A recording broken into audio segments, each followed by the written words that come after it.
भोगीच्या भाजीसाठी लागणारे साहित्य: वांग, वालाची शेंग, हरभरा ओला, गाजर, भिजवलेले शेंगदाणे आणि बोराचे साल, काळं वाटण, आलं लसूण खोबऱ्याचं आणि कांद्याचं आणि तीळ. कढई ठेवून कढई चांगली तापवून त्याच्यात आपण 2 ते 3 चमचे तेल टाकून घेणार आहोत.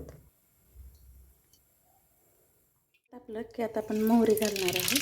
मोहरी चांगली तडतडली की त्यामध्ये जिरं चांगले फुलले की आपण त्यात कढीपत्ता टाकणार आहोत, काळं वाटण,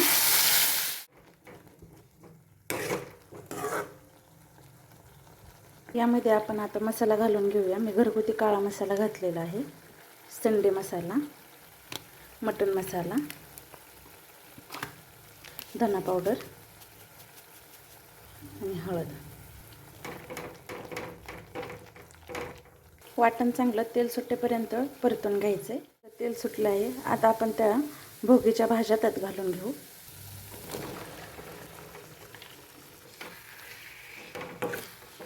भाज्या चांगल्या परतून घ्यायची आणि चवीनुसार मीठ टाकायचे.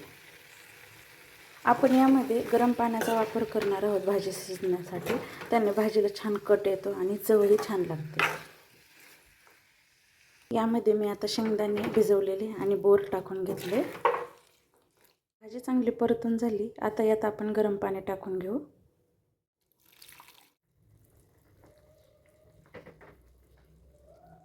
कोथिंबीर टाकून घेणार आहोत.